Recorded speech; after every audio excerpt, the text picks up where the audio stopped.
It used to be that this show had a grand tradition of running out of ideas while a deadline approached. Sort of like a rabbit caught in the headlights of an oncoming car. With pretty much similar results. Doesn't do the car much damage, but the rabbit is never quite the same again. When such situations arose, it was often the wisest course to scour our research archives of previous shows to see if there were any scraps lying about that wouldn't need much additional research and could be hastily written together with a few of its fellows into a script of the proper length. Such efforts came to be known as lost episodes because that sort of implied we had meant to include them in their original episodes, but didn't for reasons to do with the overall length of an episode or degree of digression. Along the way, we'd sweep up other bits brought to our attention by our listeners, or smaller topics that simply weren't big enough for an entire episode of their own. In this way, we'd keep things tidy, get an easy episode out the door, and duck aside just as the first steel-belted radial was coming into focus. But then, of course, things changed. And along with those changes came the decision to reserve what would normally have been the contents of a lost episode for a special short episode put out once a month for our backers, first on Patreon, and then exclusively on Buy Me a Coffee. /Fiddleback if you're interested in contributing. And since I was doing that, the lost episodes disappeared, becoming more or less truly lost. At least for a time. But again, things kept changing, and after a time the bonus episodes became too much, and it was wisest to bring them to a close in favor of just trying to get regular episodes out. Regularly. Which, granted, did not work especially well, but at least I wasn't not producing 2 audio features and could instead focus on not producing 1. Still, there is a fondness in my heart for those lovely little Footnote 2 installments. Someday they might come back. But who knows? So here I sit with no particular deadline, having learned that, like Douglas Adams, I really do enjoy the sound they make as they go whooshing by, and a stack of cast-offs and trimmings from previous episodes that have no particular home. They're just hanging around doing not much of anything. What to do, what to do. Well, how about this? How about I write a lengthy and pointless introduction to an episode you already know the name of, in which I attempt to engage your interest in the plight of the amateur podcaster when it comes to creating more content for his listening public. I can pad it out with a couple of anecdotes about times gone by, re-explain a premise you were probably already familiar with from previous such episodes, and then, when that turns out to be not quite long enough, I can cross the fourth wall and go all meta on you. Oh, and I can work in a request for your support via a Buy Me a Coffee membership in the main body of the script, rather than all the way at the end, which I have now done twice. /Fiddleback if you're interested in contributing. And so, without further ado, let me reintroduce you to what turns out to be not only an easy out for the creator, but a fan favorite as well. The 17th in our series of lost episodes, Lost Episode 17. This is GM Word of the Week, and I'm Fiddleback. The first lost item is the Nokia 3310 cellular phone and how it represents the current phenomena of nostalgic consumption. Which, of course, is wrapped up into previous episodes about nostalgia. See, there is a trend currently, I'm sure you've noticed, for the selling of things not based on whether they are good or necessary or of any value whatsoever, but rather on the amount of nostalgic feeling they can invoke. And the little Nokia phone everyone loves is a prime example of that. Tough, durable, and an absolute brick in terms of both design and smartness, the 3310 was well loved and well used and saw many different iterations of its basic design over the lifespan of the device. It wasn't particularly innovative when it came out in September of 2000, but it didn't need to be. It just needed to do the job of making phone calls and occasionally playing a game of Snake without bits falling off it every time it was touched, which was something of a problem for cell phones back then. The 3310 was a very solidly built phone with few, if any, moving parts to break. People genuinely loved it, and even today there are those who actually owned one who still swear by it. So what does that have to do with nostalgia and nostalgic consumption? Well, that's easy enough to explain.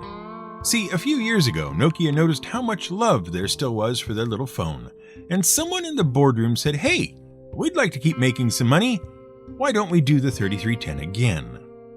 Except the company making the phone wasn't Nokia anymore, and the phone made lacked some things we'd all become used to in the ensuing 17 years. But that didn't matter, because HMD Global, new owners of the Nokia brand name, weren't going to sell you the new 2017 version of the 3310 based on what it could or couldn't do. Not really. Instead, they were going to sell you the new phone based on how you felt about the old phone, which is how nostalgic consumption works. See, the basic idea is that you really like some things that aren't around anymore, and for a variety of reasons, as we discussed in our episodes. Some things, when you first experienced them, made you feel happy or safe or as if you had accomplished something by having them, or what have you. Basically, your brain decided you had met a need and rewarded you with a little jolt of the chemical happy sauce known as dopamine to reinforce the lesson. When presented with a new thing that is related to the old thing you liked and got rewarded for, your brain said, "Hey, that's probably going to be good too. Let's have some more dopamine, why not?" Which is the whole point. The manufacturers of the new 3310 didn't want you to consider this new phone as a product of the current market and how good it might or might not be compared to other current offerings. What they really wanted you to do was to remember how good the old 3310 was when compared to the market of 17 years ago, and conclude that this new version was going to be just as good now as the old one was then. It's called reinstantiation, essentially pretending that what was true in the past is also true in the present. And lots of products really hope you rely on it rather than a clear-eyed view of the present reality. But that's just one way in which manufacturers and products ask you to buy the nostalgia instead of the reality. Even more profitable is the idea of reenactment, the idea that a product represents a morally superior time in the past that is sorely lacking in the modern day. Take, for example, many American-made brands of the past. Like the label Nokia, brands like RCA, Magnavox, Bell & Howell, and others were once well-regarded brands which had a certain amount of cachet with the American buying public. Throughout the 20th century, they all had reputations for turning out quality, long-lasting goods. Certainly in comparison to early efforts from Japanese manufacturers in the 70s trying to make inroads to the American market. Buy American became the refrain of many consumers, even in the face of the improving quality of Japanese goods. But, unfortunately, those same American brands failed to adapt as Japanese goods became better and better, relying instead on their Made in America status to keep them afloat. Rather than adapt, they banked on the morally superior position of coming from home turf, and failed to survive as viable, independent entities. RCA today is owned by the Technicolor Company and Sony Music Entertainment. Magnavox is currently owned by the Dutch company Philips, and Bell & Howell is owned by an investment company. All of their once prestigious names are now just slapped willy-nilly on any product anyone cares to mention for an appropriately sized licensing fee. It's the same with other once well-known brands. None of them are actually made by who they say they are. There's no particular drive to manufacture them in the USA, but people still hold the mindset that Buy American is a morally superior position, and so the names are used to engender that belief in the new product. You aren't buying the product on its own merit. You're buying it because it carries the name of something that was once made here, even though it no longer is.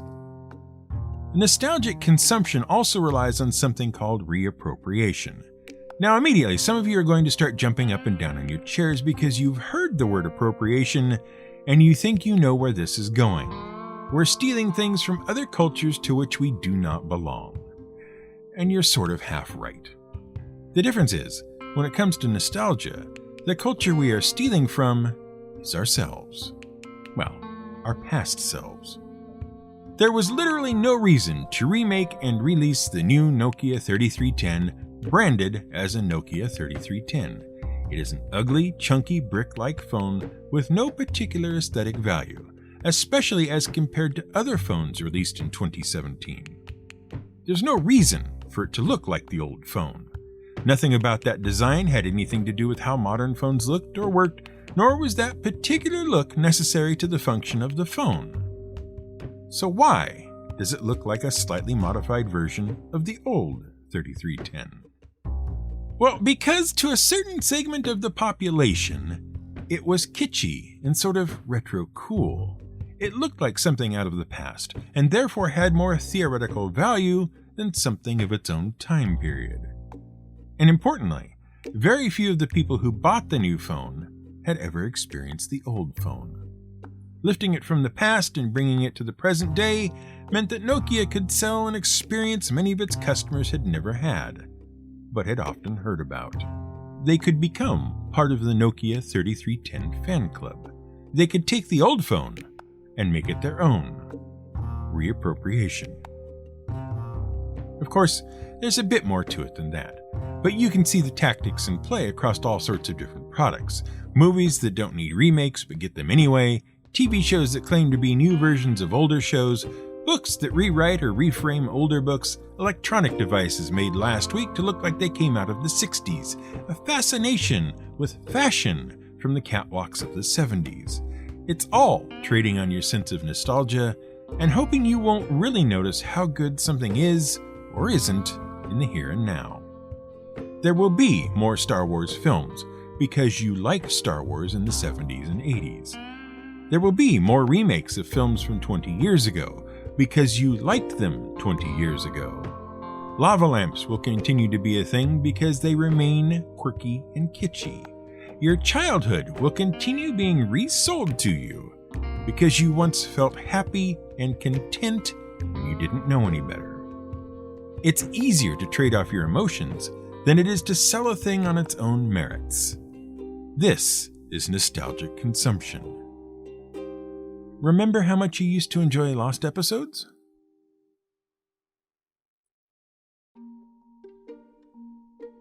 Back when we talked about the advent of spiritualism in the episode of the same name, we mentioned Franz Mesmer and mesmerism as one of the contributors to what was soon to become the spiritualism movement.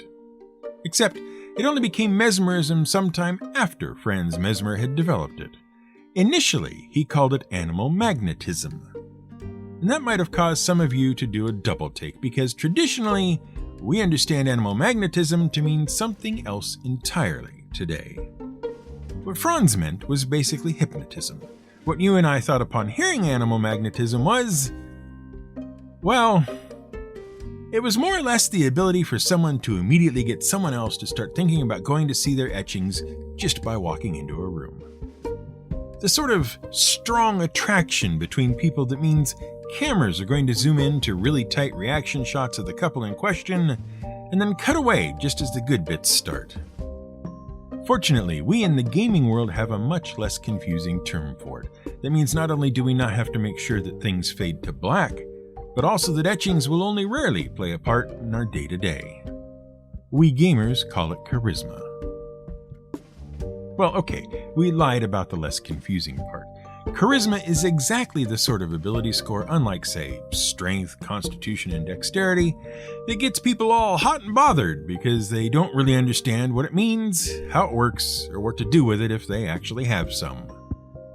Which many RPG characters do not. On the one hand, because it's so poorly understood that it becomes the de facto dump stat into which the bare minimum of character points and thus effort are put, and on the other hand, because those who do have it and have put points into it immediately use it in a way that guarantees they haven't really got any charisma after all. The confusion about charisma comes down to the fact that it means two fundamentally different things, and which thing Gygax and company meant isn't entirely clear. So of course, they must have meant both. How do we know this? Because they used charisma in two completely different ways when building character classes, and it has carried over even into the modern version of D&D. What you want to focus on is each class's primary ability, or rather primary abilities, because depending on what flavor of a particular class you make, you might have different primary abilities to back your skills up with. And the reason that's a terrible idea is a discussion for another day. In any case, by taking notes of each class's primary abilities, you quickly find that the Bard, the Sorcerer, the Warlock, and half of the Paladin rely on Charisma. Now all you have to do is make that make sense. Why should these 4 classes be Charisma focused? Well, given that we usually associate Charisma with the idea of personal attraction, the Bard sort of makes sense. The animal magnetism of the Bard helps them perform and hold an audience's attention. It makes the people around them more willing to hear what the Bard might be saying or singing or playing. Setting aside how poorly named the Bard class is, see our episode, it makes a kind of sense that they should rely on Charisma as their main ability. And that's the first kind of charisma, personality charisma. The belief in a group of people that a particular individual is somehow more special than everyone else, more capable, more effective, and more authoritative than others, someone worthy of being listened to and followed. Bards and performers in general, both in and outside of the game world, need this sort of charisma in order to perform. They need the people around them to believe that something special and unique to this particular performer is happening in order to hold their attention. But where things start to get confusing is that this is also the same sort of charisma that is in play when someone walks into a room and automatically commands the attention of everyone else. Those people about whom there is a certain something that makes them seem more interesting, attractive, or in charge than anyone else in the room. It's never quite clear what exactly it is, a certain je ne sais quoi, which we call charisma, just so it has a name.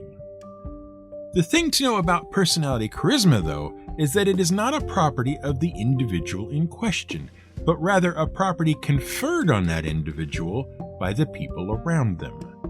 In a different room, with a different audience, they might not have any charisma at all. Think of an unspecified political candidate entering a room of their supporters. Lots of charisma to go around, all of it coming from folks who are aligned with that particular individual. Now, imagine them walking into a room full of their political opponents. Very little charisma to be found. The other kind of charisma, and the reason the charisma stat gets confusing, is the kind bestowed upon an individual by divine authority. Divinely bestowed charisma is a religious concept that dates at least as far back as biblical times. The idea being that God has picked you out of the crowd for some special purpose and given you the spiritual gift of charisma, whereby others may know that you are one of His chosen and by which you were given the authority to do whatever it was you were doing. But this was a working charisma with a job to do. Especially revered Christian figures, your Jesuses and your Marys, and gradually various saints and other important individuals, for example, would display moments of charismatic glory to show that they had what the ancient Greeks called charis, grace or favor, generally in the form of a sort of inner glow while something was happening to or through them. You know, like halos. Now in D&D, sorcerers and warlocks need the charisma stat not because they need big crowds of people to follow along with them singing songs and dancing, but because they work with forces beyond the understanding of mere mortals and need to have a strong personality to avoid being subsumed by entities which are as likely to destroy them as they are to make someone else go permanently poof. And since we more or less equate personality with charisma, that's the stat that was put into use rather than creating a new one labeled personality, or maybe even arrogance, given the context. Whether it be tapping into the universal flow of magic, or lightly tapping Cthulhu on the shoulder and saying, "Pretty please," you have to show you are the worthy by resisting the ill effects of the forces you are meddling with. The stronger your sense of self, the more capable you are of displaying the grace and favor of your cosmic being of choice. And by exercising your charis, those around you would have no choice but to accept that you were what you said you were, an emissary of a great old one, or one who has tapped into the primal streams of magic. For sorcerers and warlocks, charisma is not only how they hang on to their continued existence, it is the badge by which they show their authority to those around them. And it's the conflict between divinely bestowed charisma and personality charisma, one coming from your deity and one coming from the people around you, that makes the charisma stat kind of a mess to understand. Ultimately, you have to decide how best to use it and how it applies to whom. One thing is for certain, though. Having a 20 charisma does not automatically mean all the ladies want to see your etchings. As for why paladins are all messed up, see our episode. In fact, see all our episodes. I'm sure they'll bring back fond memories and they'll help fill in any little gaps you might have left. And if there are still some gaps left unfilled after you've listened to all that, drop me a line at any one of our contact points and let me know what you want to know. Because there will be more lost episodes. I have it on the best authority.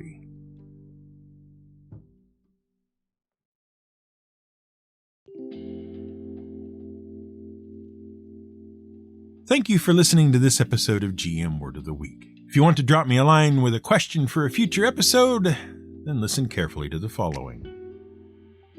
This episode is a Fiddleback production and was researched, written, and produced by Brian Casey. Find more episodes at gmwordoftheweek.com and follow the show on Twitter at GMWOTW. You can also email me at gmwotw@gmail.com.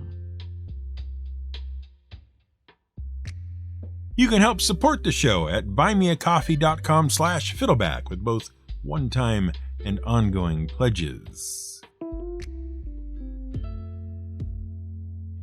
Music is provided by Blue Dot Sessions, home of minimalist acoustic music for production and pleasure. Visit them at sessions.blue.